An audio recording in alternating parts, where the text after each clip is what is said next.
You're listening to Skills World Live with Tom Bewick. News, views and interviews in association with FE News. Hello, I'm Tom Bewick. The show's had a couple of weeks off, so welcome back to Skills World Live.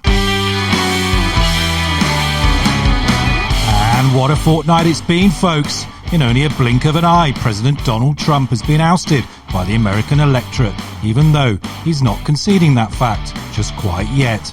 Talking of eyesight, that other Svengali of our times, Dominic Cummings, found himself on the wrong side of the Downing Street gates this week as Boris Johnson decided he could do without a spin doctor that allegedly referred to his fiancée as Princess Nuts Nuts. Still, when the latest COVID restrictions are finally lifted, I'm sure Barnard Castle would welcome a celebrity tour guide to shepherd those half-blind pensioners around its extensive medieval grounds. Meanwhile, back on Planet Skills, the great leader emerged from his bunker in Sanctuary Buildings this week. I'm talking, of course, about the Education Secretary, Gavin Williamson, always keen to tell us that he's a product of FE, as the former Scarborough College student delivered his latest speech on the future of the sector. No longer will FE have to hide its achievements under a bushel, the Secretary of State told us this week. Instead, we should look forward to that revolutionary FE white paper as the answer to the country's long-standing skills and productivity woes. Oh, how great does it feel to be back in the DJ hot seat presenting, as I do, the only online radio show connecting the world of FE. We can stay together for the next 60 glorious minutes if you like, as we bring our signature recipe of informed chat and topical debate. Oh yes. Now, check out the download page on FE News. Nearly 30,000 listeners and views so far, and that's not even including the podcasting sites. On tonight's programme, we're dedicating the whole discussion to the subject of ITPs. That's independent training providers to you and me. It's all part of Gavin O'Mara's editorial master plan of a new three-parter. This week, the ITPs. Next week, the college leaders. And the week after that, some of my old pals running the awarding bodies will take over the show. Together, they make up the whole skills ecosystem, which is why it's important we take a deep dive into each subpart and find out what sector leaders really think about the future of FE. You're listening to the Skills World Live radio show with Tom Bewick. Stand by, folks, for another cracking show. Mark Dawe, remember him? Well, he's back on the national stage to share some pearls of wisdom from the perspective of his own ITP. We'll be catching up with one of Manchester's famous entrepreneurs, Susanna Lawson of the paperless tech firm Onefile. Don't go away though, folks, as we hear from HIT Training, City and Guilds, and last but not least, the ITP's representative body, the AELP. But first, I rather miss spinning some tunes for you all. This one is from a really talented DJ and electronic music producer called Marsh. Look him up, he's got a new album coming out, and I do like this number. It's called Lost in You.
Do you need to gain off-call recognition? Does your current IT solution meet new regulatory arrangements and ways of working? Are you wrestling with managing cost and resources while still delivering a high-quality endpoint assessment experience? At Creatio, we can help. We've got more companies through the recognition process than anyone else. Our solution underpins all aspects of a qualifications lifecycle, from development to delivery and assessments to awarding. It's used by more regulated organisations than any other system. Get in touch at creatio.org.uk today. It's that time again, folks. Let's find out what's been happening in your Skills World news this week.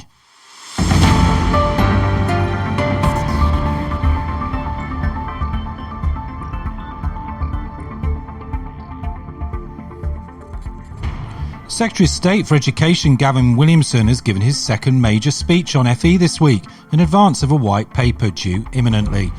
Williamson told the college's summit that although COVID-19 had taken a wrecking ball to the economy this year, it hadn't diminished his determination to ensure FE reached its full potential. Citing the Prime Minister's recent announcement of a lifetime skills guarantee, the Education Secretary confirmed that those without a first level 3 qualification in future will be able to access both grant and maintenance loan support to enrol on prescribed courses, yet to be published by the Department for Education. In other news, the BBC is reporting tonight, following a Freedom of Information request, that 2/3 more apprentices have been laid off in England compared to this time last year. Figures disclosed by the Education Skills Funding Agency show the impact that lockdown restrictions have had on firms since March, with over 1,000 apprentices laid off during that period. The government agency warned that the figures were likely to rise once more data was made available at the end of November. The Apprenticeships Minister for England, Gillian Keegan, said the government was doing everything it could to protect apprentices through the furlough scheme and by allowing redundant apprentices to continue training with another employer where they could be placed. And finally, the City of Glasgow College has invested £1.3 million in digital support for students. The laptop loan scheme will deliver 2,000 computers to full-time students and those with additional learning and online needs. Contact us at Skills World Live. We want to hear from you. Email skillsworld@fenews.co.uk. Follow us on Twitter at Skills World Live, at Tom Bewick. Use the hashtag Skills World Live. Call us on 02032 900 111. That's 02032 900 111.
Oh, the editor just told me he hasn't heard that track for years.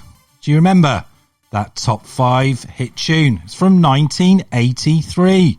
Would you believe? 1983. IOU from Freeze. Originally a jazz funk band. They got together in the back streets of North London in 1978. Now, our next 2 guests need very little introduction as we kick off the first of tonight's 3 live chat segments on what ITP leaders think about the future of FE. I'm talking about the new boss of the online learning provider, the Skills Network. Evening, Mark. Evening, Tom. Nice to speak to you again. And you, and thanks for joining us. And also on the line with us is that one-woman revolution from Manchester, the founder and CEO of Onefile, Susanna Lawson. Evening, Susanna. Hi, Tom. How are you doing? I'm very well, thanks. I know you get described as a one-woman revolution on a regular basis, I'm sure. But anyway, Mark, let's start with you. And I do want to talk, actually, in this segment about functional skills at some point. But before we come on to that, you've probably caught up with Gavin Williamson's latest speech on FE this week. I mean, he talks a lot, doesn't he, about FE and colleges. He didn't mention once, though, the role and value of private training providers in this space. Do you think ministers have a bit of a blind spot when it comes to ITPs? Absolutely. I mean, there's no doubt about it, and probably ALP's main job is to keep saying and training providers every time colleges is mentioned. And I think we've seen it again. And obviously there's a desire to ensure that the college system is right, but we can't have an FE system without both colleges and ITPs because they're fundamental to the delivery. Yeah. So why has he got that blind spot then? I mean, he talks about FE, which, of course, when you talk about FE, what we mean, of course, is colleges, ITPs, indeed, even Susanna's organisation, which plays a pivotal role in the ecosystem. But why is it, ministers keep on banging the drum just for one part of the system? I don't know. I was a college principal as well, and I've thought about this a lot. It might just come down to the simple thing. There are buildings. Everyone knows their local college.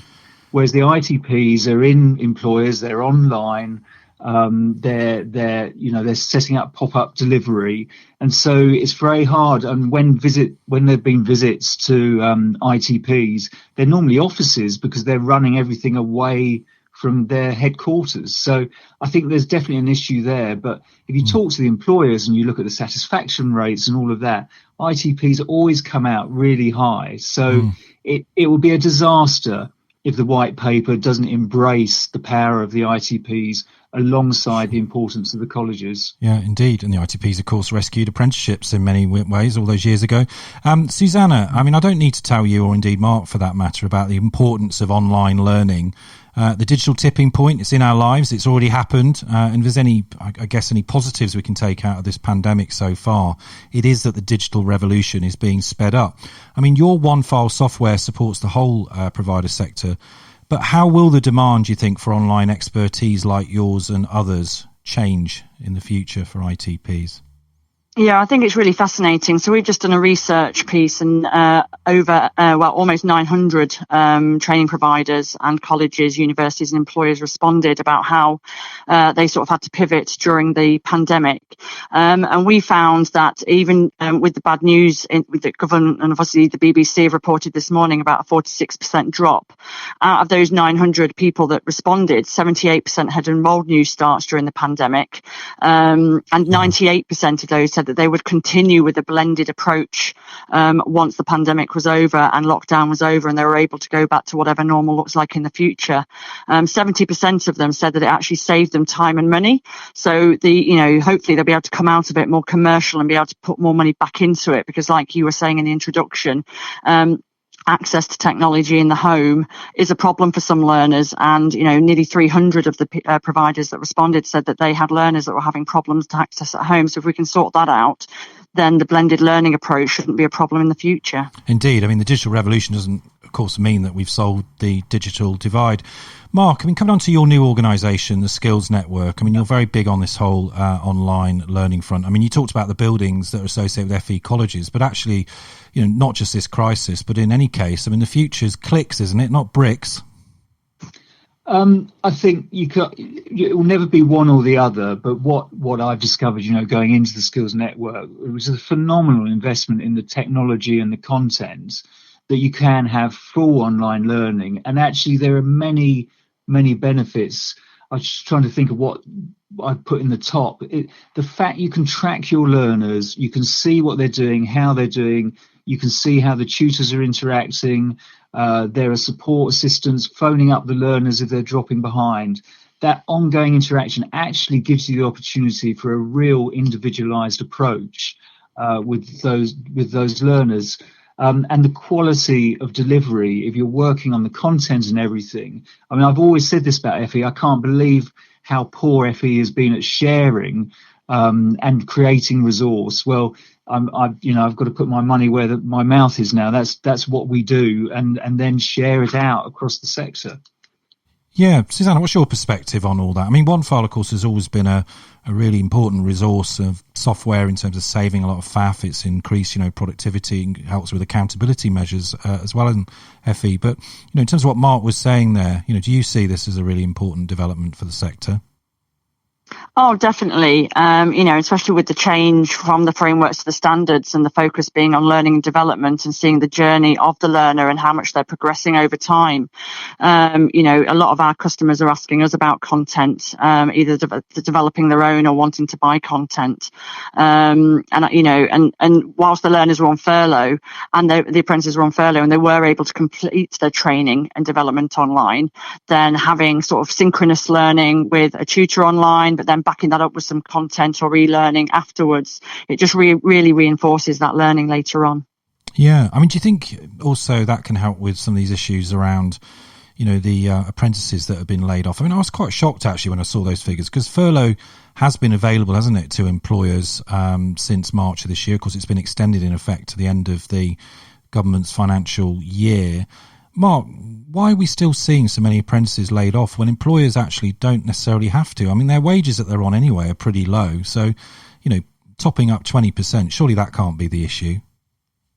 Yeah, no, to be honest, I think this is just the beginning of the redundancies of apprentices. Sure. and other people with, but I think some businesses have just looked and said, even when we get back to normal, we're going to be way smaller, and any cost is a cost. And so they are starting to look at redundancies. I think some thought furlough was coming to an end, the end of October, and so we're acting before that happened.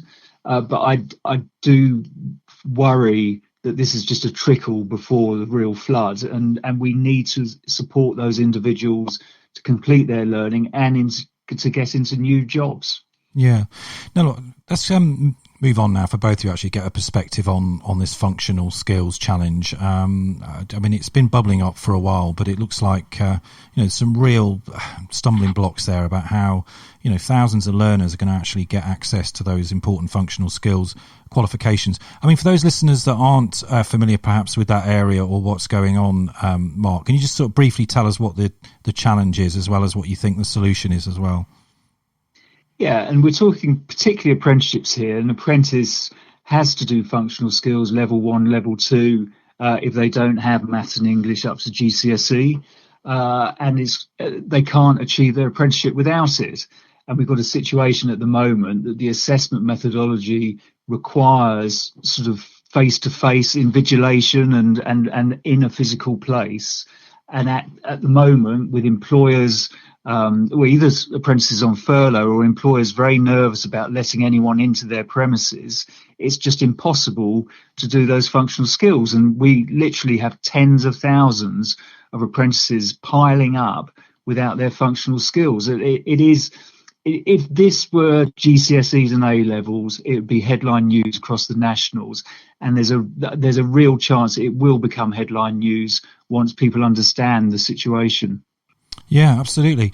Susanna, I mean, do you think there are any software solutions to this? I mean, as Mark identified there, some of this is to do with the fact that, for example, if you're an apprentice in a care home setting, obviously there's a complete lockdown, even for the relatives of those residents, to come in and see them. So there's things like remote invigilation, isn't there? But do you think there's a sort of technology solution to this? Actually, people being able to do their functional skills tests online? Some do already. Yeah, I mean, yeah, that's it. I mean, I can't, with remote invigilation and proctoring, I can't see why, I've done a formal exam myself, not functional skills, but basically I was being, the person was watching numerous people. I was based at home. I had to show my webcam around the room. I had to show literally show up my sleeves, behind my ears, under the desk. Yeah.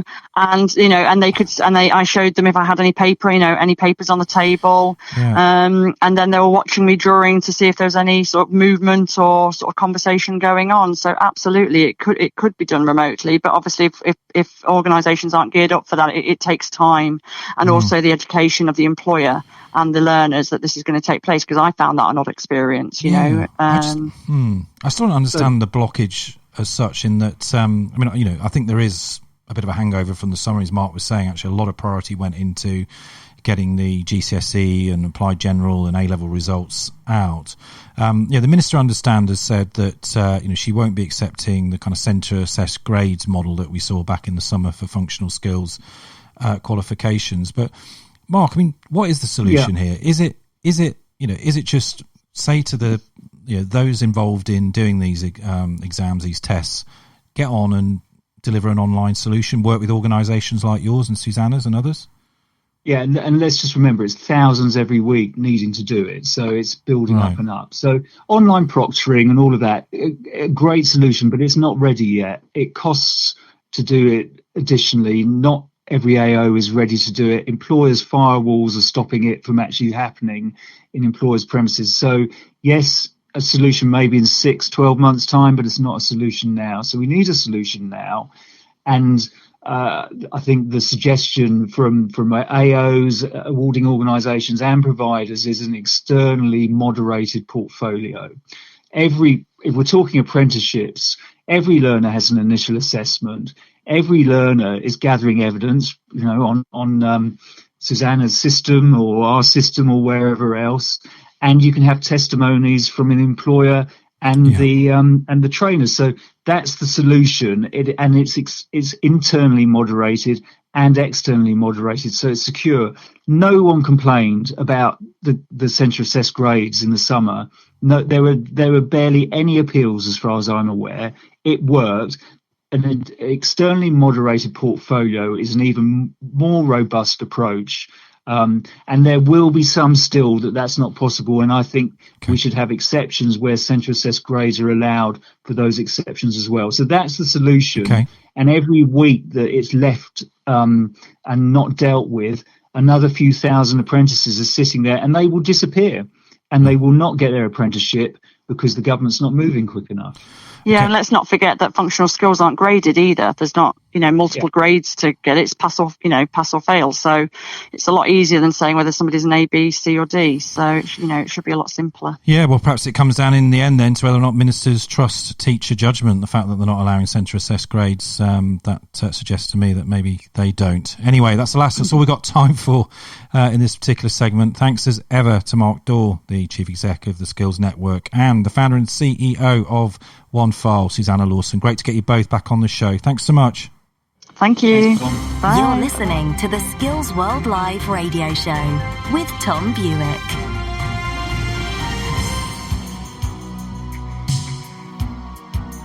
Well, if you're listening live, then you'll know it's drive time here in the UK, because I'm clearly a frustrated drive time DJ after all. Maybe that's why the crew at Bangor FM have started to follow me on Twitter. So, this one is a shout out to you guys in Wales. Enjoy the cars and drive. Who's gonna tell you when it's too late?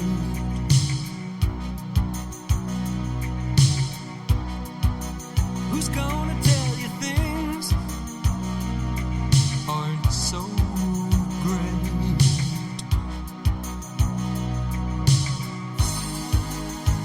You can't go on thinking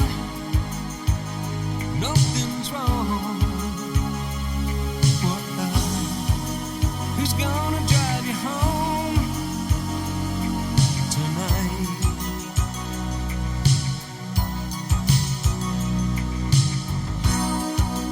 Who's gonna pick you up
Partners works across the UK education and skills sector to transform leadership and inspire societal change. We do this through executive search, recruitment, and board development services. If your organisation requires support to appoint great leaders through a thorough and national search campaign, or perhaps your board has a skills gap which needs filling, contact Peridot for an informal discussion about how we can help you. We love what we do, and we do it with passion. So search online for Peridot Partners or email education@peridotpartners.co.uk. To continue tonight's debate and find out what ITP leaders think about the future of FE, I'm joined literally by two of the giants in the world of independent work-based training provision in this country. HIT Training was founded in 2006 and its managing director, Jill Whittaker, joins us on the line now. Hello, Jill. Hi, how are you doing? Not too bad, thanks. Thanks so much for coming on. Now, completing this three-way live chat this evening is the Chief Commercial Officer from Lifetime Training and the recent co-host of the Provider Stage at the futureofapprenticeships.com conference, produced by Skills World Live. I'm talking, of course, about Sean Cosgrove. Welcome back to the show, Sean. Hi, Tom. Thanks for having me on. Yeah, great to have you back on. Now, Jill, let's come to you. I can see that HIT Training is very active in the hospitality, retail, pubs, bars and restaurants industries, to name but a few. All sectors that due to this terrible virus have been hit perhaps the most with lockdown restrictions. I mean, how has a ITP like yours managed to keep those employers engaged in important programs like apprenticeships then during this time? Well, actually, it was an awful lot easier to keep people engaged than we anticipated. I think hospitality people are people who like to get things done. Yeah. So rather than sit at home on furlough, twiddling their thumbs and worrying about the future, what most of the employers that we work with, and virtually all of the learners, so few who decided to take a break in learning or drop out, they decided, well, what can we do and what can we do to get ready for when we reopen again? So as well as the usual apprentices, and of course we haven't had lots of apprenticeship starts, but we have had lots of people already on their apprenticeship programs continuing. As well, alongside that, lots and lots of short courses. So things like infection control or customer service support for in a COVID environment. So all sorts of different things have been very, very engaged, and we've been delighted by that. Yeah, well, that's really good to hear. And of course, you know, it's worth reminding those that perhaps aren't aware, even where apprentices are placed on furlough, they can still continue with their the training element of their apprenticeships, can't they? Yes, they can. And most of the employers that we work with have encouraged their staff to do that. So that has played very well for us. I mean, obviously, when we don't have lots of starts coming on, then things are different for us. But we shifted our model to a obviously online delivery, which was something that we did some of before. But fortunately, about a year ago, we recognised that we were going to start seeing some challenges in delivery patterns if we continued doing everything one-to-one and face-to-face. So we'd already trained all of our staff up in online delivery skills. So that sort of played quite well for us as well. Yeah, great. So, Great. Yeah. Sean, like Jill's organisation, you're an award-winning ITP. You also topped the apprenticeship rankings last year in terms of landing, I think, over £30 million of levy-based contracts. Given the adverse impact of COVID on some sectors more than others, I mean, where do you see the future of ITPs within the broader FE system, you know, as you look to kind of weather this immediate storm, but also emerge out of it, arguably, you know, stronger and in a better position? I think, Tom, as per the sort of broader economy, some sectors have been obviously significantly impacted, others haven't. And I'm sure that every training provider has been thinking about how they support the sectors that they work in and the employers and learners that they work with at the moment, but also by thinking about the different sectors that are perhaps going to see growth in this sort of new world. An example of that is we work with a number of sort of large retailers where we typically deliver the sort of frontline customer service or retail type apprenticeships. We've sort of since launched a warehousing apprenticeship, and we've seen significant take up in recent months because of the sort of rise in online it's a growth retail. sector for sure. Yeah, that's how we see it changing. Yeah, I mean, just so, you know, looking at the future then, I mean, I made a reference there, I think, in the earlier segment when I was talking to Mark Dawe about how if it wasn't for ITPs, you know, the apprenticeship model in this country would never have got to the scale that it did. Because best will in the world, colleges, their market share, I think, has been a maximum of sort of 25, 26%. I think, it's gone up a little bit more recently. So when you look ahead, both of you, do you see ITPs continuing to be the bodies that have the lion's share of apprenticeships? Are there potentially other markets you're going to move into? Because obviously the government's got new priorities. There's the lifetime skills guarantee. There's the Kickstart scheme, which will have some element of these, perhaps these shorter courses. I mean, it's a kind of, it's not a straightforward case, is it? That the government's cutting off opportunities. There's also new fields opening up with potentially new opportunities for organisations like yours. Jill, what do you think to that analysis? I think what I would say is that what ITPs do brilliantly is respond to what employers are looking for in their businesses. And that I've been doing this for quite some time now. It's over 20 years. And it's changed over the years. So, we had Train to Gain at one point, and virtually no apprentices, very, very few apprentices back in those days, but lots and lots and lots of short courses at level 2 and level 3. And as the economy changes and as the environment changes, then so do the needs of the employers. So one of the things that we're seeing a lot of is that the employers really looking for is sort of short, sharp programs that can deliver them some skills that are going to help them to get back on their feet more quickly. And they're thinking more short term than longer term, but that won't be forever. So what we have to do as ITPs is do what we're best at and remain fleet of foot, continue to respond to the needs of the employers that we work with, listen to the market, keep ourselves informed, and be there to support whatever it is that is in demand. Yeah, I mean, look, there's no doubt that you've operated for years as a sort of almost a free marketing and sales service, haven't you, for many of the government's priorities? Because you can't really technically draw down funds for that activity, but without you, that field force going out and actually knocking down the doors of employers, we wouldn't have anything like even now the scale of firms that are involved. But let's take this lifetime skills guarantee. I mean, still details are emerging. We don't yet know what the approved qualifications list and sectoral list will be, although Department for Education tells us that will be out very soon indeed. But Sean, I mean, if that list omitted areas like hospitality, retail, would you be annoyed by that? I think it's an interesting question, Tom. I think the details of what is on the list is going to be critically important, and I think certain sectors, obviously, we will be prioritised and others may not. But I think it would be a real shame to see large swathes of sectors like hospitality and retail not included. When I think about the lifetime skills guarantee, one of the key points that I think needs to be looked at carefully is the eligibility of learners, and particularly those who might hold a level 3 but in a different sector, and potentially not being eligible for funding to reskill into a sector that they may need to change in the future. Yeah, what's your perspective on that, Jill? I mean, you, of course, HIT training covers a lot of these sectors that have been hit. I mean, the government could be taking a view here, which is, look, the economy's taken such a battering because of COVID.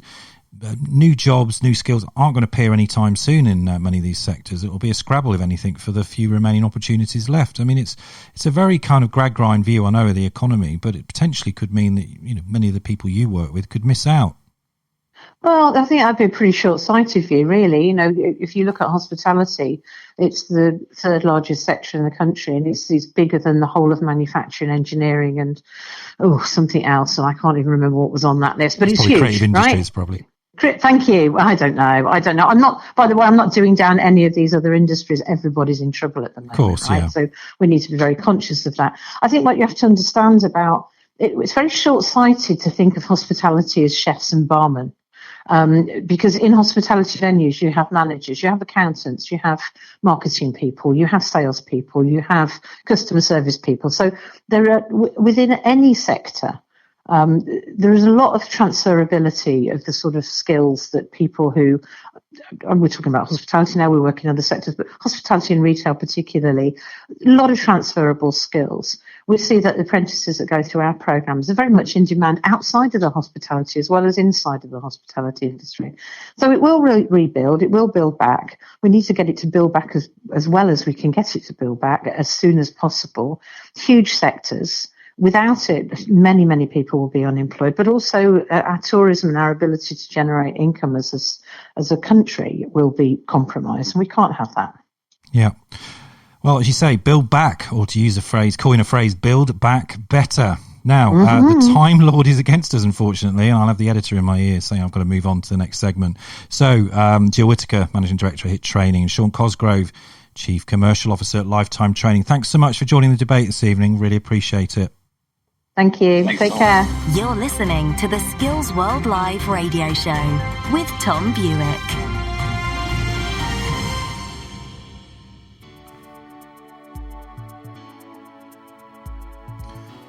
Last week saw the culmination of the annual remembrance season at the Cenotaph in Whitehall, and communities across the country, of course. It's all a bit strange this year, wasn't it? As only 26 veterans were allowed to march past the Queen. Anyway, this song always makes me think of those who make the ultimate sacrifice for our way of life. It's the Liverpool-inspired band, The Farm, and their 1991 song about a bunch of comrades on the Western Front finding themselves all together now.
The Farm.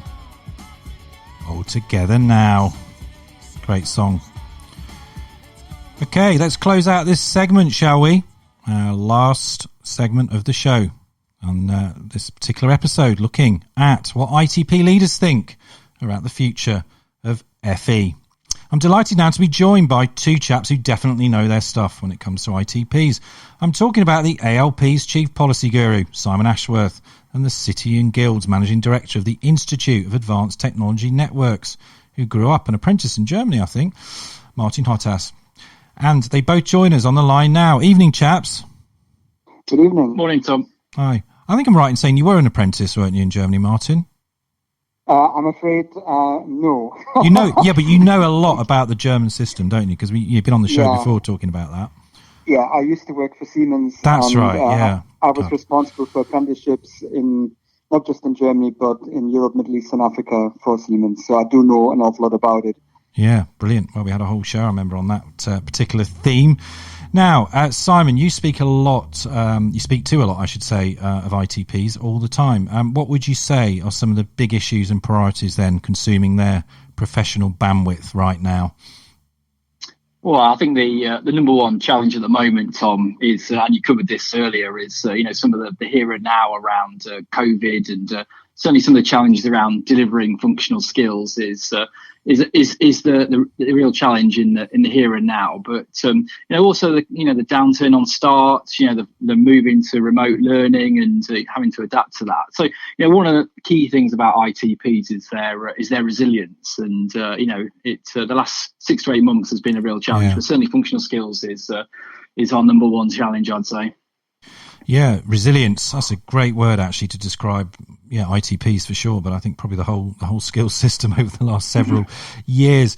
Now, Martin, coming to this question, we've kind of been debating it all night, really. Do you think ITPs are really being positioned as a solution to a lot of the country's current skills and productivity challenges? I mean, I'm thinking, compared to FE colleges, who do seem to be getting a lot more exposure, don't they, at the moment? I would agree with that. Clearly, both independent training providers and colleges have an important role to play to help Britain get out of the pandemic. Clearly, ITPs, by and large, because of the nature of their organisation, are a lot more fleet of foot and are typically, and I appreciate this is a generalisation, are typically in a better place to respond to changing market conditions more quickly. And unfortunately, when you hear announcements of ministers and officials, we are usually sort of in the subsequent clause rather than the main clause of the sentence. Yeah, I mean, absolutely. But still, there's a really important part for ITPs to play. And I'm sure in the white paper, if there's not a whole chapter dedicated to them, we should at least see them very much written into the future landscape. Simon, coming back then to sort of ALPS in-tray in terms of the priorities I know that you're having to deal with members. I mean, on the functional skills point then, what's your take on what the solution is around that?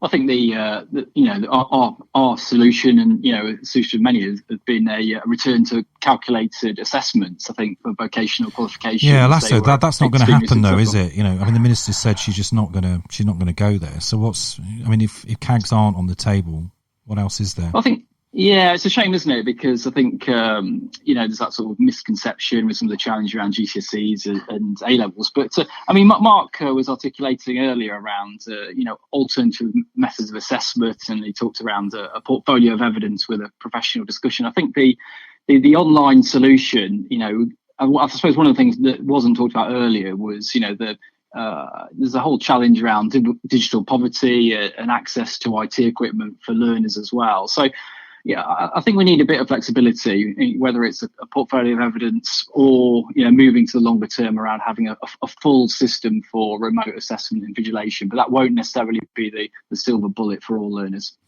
No, and I think as Mark was also highlighting, there's some kind of capacity constraints, because you talk about the thousands of learners that potentially are in this bottleneck around functional skills. But, there are only so many hours in a day, aren't there, to actually, even if you're doing the remote invigilation, to be able to execute that. I mean, Martin, do you have a perspective from City and Guilds on that? I mean, indeed, you'll be one of the functional skills providers currently talking to the government and other partners about how we get out of this bottleneck. Yeah, so I have to predicate what I'm going to say by stating that I'm not obviously responsible for our awarding organisation. But I would echo what Simon said. Ultimately, I think we need a certain amount of pragmatism to help young people get to the end point of their training to start a career. And I think the end of COVID is hopefully in sight within the next 12 months. But up to that point, we should just need to be pragmatic and allow a certain modicum of flexibility. Because we're not talking about fraud here. We're talking about young people not being able to enter their chosen careers because of a tick in the box missing. Yeah, absolutely. Well, let's hope, as you say, some pragmatism will come into this debate, and we'll find out very soon actually what some of these. I doubt there's one solution, but certainly a package of solutions that can be implemented. Now, look, another issue that I think's really sort of reared its head tonight, and somebody briefly mentioned it around the fall in starts, and I think we're being realistic. The apprenticeship starts decline, was in place, wasn't it, well before COVID? I mean, the Institute might say, well, that's because there's a switch over between the old frameworks, which they would say are less robust than the new standards. Actually, more starts now, of course, are on the new standards because they've switched the frameworks off. This is a question really to both of you. I mean, do you think the apprenticeship model in England potentially is running into the sand a little bit? And what I mean by that is not only starts in decline, but also, the latest House of Commons research shows that the average age now, and I'm not being ageist in saying this, but the average age of an apprentice in terms of those new starts coming onto the programme is between the age of 35 and 44. I mean, I think for most people looking at apprenticeships on the continent, they'd look at that and say, really? Is that what you mean in England by apprenticeships? What's your take on that, Simon? Well, I mean, talking to employers, Tom, they clearly want an all age, all level programme, and it is we have moved to an employer led system. I think you are right to highlight, that growth in older apprentices, and certainly a growth in apprenticeships with larger employers at the detriment to smaller employers and SMEs. So certainly, I think there needs to be some fine tuning, rebalancing, prioritisation around younger apprentices. And SMEs, and I'm not talking about disincentivising adults, but more targeted incentives to drive behaviours in those areas, I think, is probably what we need moving forward. Yeah, I mean, I don't think there's any appetite in the sector, as you say, to argue against an all-age, all-levels programme. In fact, I think anybody looking at the English model would say that, two of its really redeeming features, in my view anyway, I think, is that it's an expansive model. So you can go from, level 2 all the way up to degree level apprenticeships. I think most people would say that's a good thing in our apprenticeship model. And of course, this all age, all level. But we are in a situation now where 2/3 of all apprentices are over the age of 25. The average mean age of those coming onto the programme has increased by 3 years. Financial incentives are in place. I think it's £2,500 if you take on an under 25-year-old. But it just doesn't seem to be shifting the dial, does it, Martin, in terms of actually recalibrating the apprenticeship system? So it's still all age, all levels, but effectively it's getting back to what I think most people think apprenticeships are for, which is to build a pipeline of talent for young people to get into the labour market. Yeah, I mean, this is a really difficult question to answer. So, first of all, the all-age policy is a policy decision and it's deliberate. And I think that's right. It used to be under 24. Well, yeah, the age gap was the age limit was 25, wasn't it? Before that came in. Well, for funded apprenticeships. But I think this is having an all-age policy is a positive because it allows people at all ages to benefit and have a career change. So we shouldn't really see that as a negative. The flip side of it is that if it's at the expense of creating a skills pipeline and opportunities for young people, then clearly it becomes a policy issue because you generate a generation of young people without a future. So the incentivization doesn't necessarily have to be just financial. It could also be with regards to having sort of bridging opportunities available. Clearly, COVID-19 has made this whole thing a lot worse. because it distorts the start figures in sectors that have traditionally had a lot of apprenticeships, such as hospitality. In our own businesses, the demand has held relatively stable, I have to say. Well, I'm pleased to say that in engineering it has dipped a little bit, but not as much, because employers continue to invest in their future. Okay, well, it's great to hear your views on that. And if listeners want to read my views on the future of apprenticeships, then there's an article being published in FE News on Saturday. See it as your kind of long read Saturday essay. Simon, before we go, last word to you then. I mean, obviously a lot of speculation in the sector about what the lifetime skills guarantee means. Government's committed obviously to this approved qualifications list. It could end up being incredibly narrow, only a few hundred qualifications and courses approved. Would ALP have a position on that?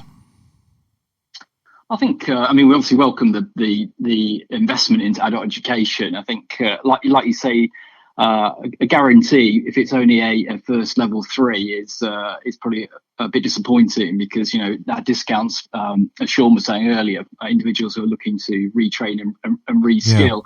Yeah. I'm sure the government's priority and focus will be on areas like the industrial strategy and some of those high value courses. But I would have thought, from sort of discussions we've had with officials and indications, there will be other forms of evidence taken into account around priority sectors. We certainly look at sort of Brexit. We look at some of the skills shortages highlighted in the migratory advisory committee, things like adult care. But you are right. Hopefully we don't end up with a programme that's just about firstness for, a very bespoke set of areas. And the big unanswered question is how we're going to route this funding out to providers who can spend it, of which I'm sure ITPs will be really keen to find out more. Indeed, well, I'm sure we'll be put out of our suspense on the qualifications list very shortly, hopefully, indeed. Great to speak to you both. Thanks for closing out the show with me, Simon Ashworth, ALP, and Martin Hottass from City and Guilds Institute of Advanced Technology. Thanks a lot for joining us this evening. Thanks, Tom. Thank you. You're listening to the Skills World Live radio show with Tom Bewick.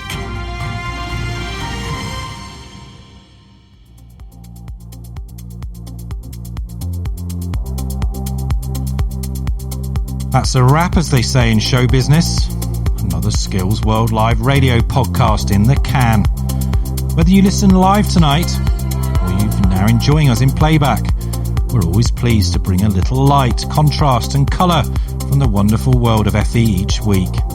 And we really couldn't do it without the hard work of the Skills World Live team, our digital producer Ellie Hansen, and of course the editorial gymnastics of the one and only Gavin O'Mara at FE News. Playing you out now with another bang-up-to-date tune, this time from my Teutonic friend, Ben Bomer. Hey, apparently, a court in Berlin ruled this week that techno is indeed music. Where have these people been? Anyway, take a listen to this lovely track and you'll know why electronic music, in my opinion, is just the best. Goodbye, everyone. Stay safe, and I'll see you next week.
Remember to subscribe to Skills World Live at fenews.co.uk or just download the show from any one of your favourite podcasting sites, including iTunes, Spotify and Spreaker.